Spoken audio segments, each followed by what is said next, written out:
అన్ని కట్టడి చేసి పారేశారండి.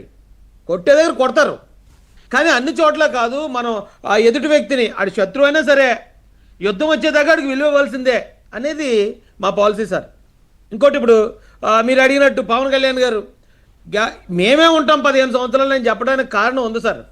ఇప్పుడు జగన్మోహన్ రెడ్డి గారు చాలా మంది అనుకున్నట్టు జగన్మోహన్ రెడ్డి గారు 2024 ఎలక్షన్లోనే ఓడిపోయారు అనుకుంటున్నారు.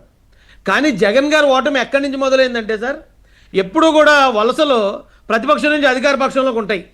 కానీ అధికార పక్షమైన వైసీపీ నుంచి ఒక రఘురామరాజు గారు కానీ, లేకపోతే ఒక తాడికొండ శ్రీదేవి గారు కానీ, లేకపోతే ఒక మేకపాటి చంద్రశేఖర్ రెడ్డి గారు, ఒక ఆనం గారు, ఇలాంటి వాళ్ళు వాళ్ళ అధికారాన్ని కూడా ఉపయోగించుకోకుండా శ్రీధర్ రెడ్డి కానీ, శ్రీధర్ రెడ్డి గారు వీళ్ళందరూ అధికారాన్ని త్యాగం చేస్తారు.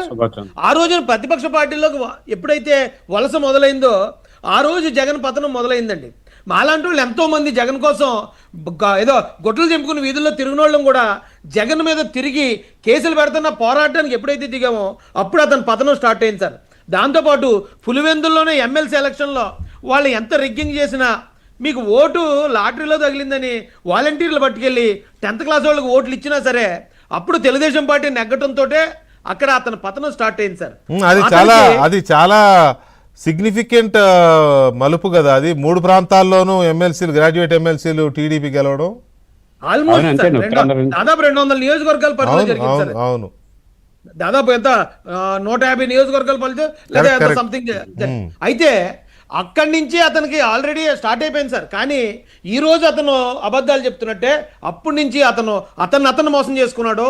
అతని గ్రూప్ని, అతను వైసీపీ గ్రూప్ని అతను మోసం చేశాడు సార్. ఇప్పటికీ అదే అబద్ధాలు చెప్పుకెళ్తున్నాడు.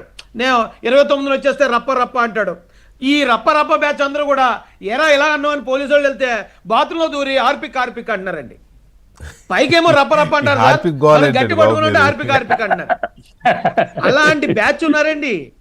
వీళ్ళంతా కూడా పైకి డమ్మి, అంటే ఎదుటోళ్ళని ఏళం చేస్తూ ఉంటారు. మిమ్మల్ని నరికేస్తాం, మిమ్మల్ని చంపేస్తూ ఉంటారు. కానీ అవతలోడు చూసి ఏం చేస్తాడంటే సరైన టైం వచ్చిన తర్వాత వాళ్ళని ఎక్కడ ఓడించాలో, ఎక్కడ తొక్కు పెట్టాలో అక్కడ తొక్కు పెడతారు సార్. అలా ఇప్పుడు జగన్ గారు వచ్చారు. వాళ్ళు చేస్తున్న పనులు ఇప్పటికీ ప్రజలు గమనిస్తూనే ఉన్నారు. అలాంటి వాళ్ళని ఒక రౌడీల్లాగా లేకపోతే ఒక గంజాయి బ్యాచ్లా చూస్తారు తప్ప వాళ్ళని మళ్ళీ నాయకులుగా ఒప్పుకోవడం జరగదు సార్. 15 సంవత్సరాలని పవన్ కళ్యాణ్ గారు మాట వరుసగా అంటున్నారు, కానీ ఈ జగన్మోహన్ రెడ్డి గారికి అయితే రాజకీయ భవిష్యత్తు మొన్నటితోటి 0 అయిపోయిందండి. అతను వెనకాతల జనం ఎవ్వరూ లేరు సార్. కాబట్టి అది ఆల్రెడీ మాలాంటి వాళ్ళకే తెలిసినట్టు పవన్ కళ్యాణ్ గారికి ఎందుకు తెలియదండి? ఖచ్చితంగా ఆయన అన్నీ తెలుసుకున్న తర్వాత మాట్లాడుతున్నారు సార్. ఈ రాష్ట్రానికి జగన్మోహన్ రెడ్డి గారి బెడద, ఆయన బారి నుంచి ఈ రాష్ట్రం అయితే తప్పించుకుంది సార్. Okay, right.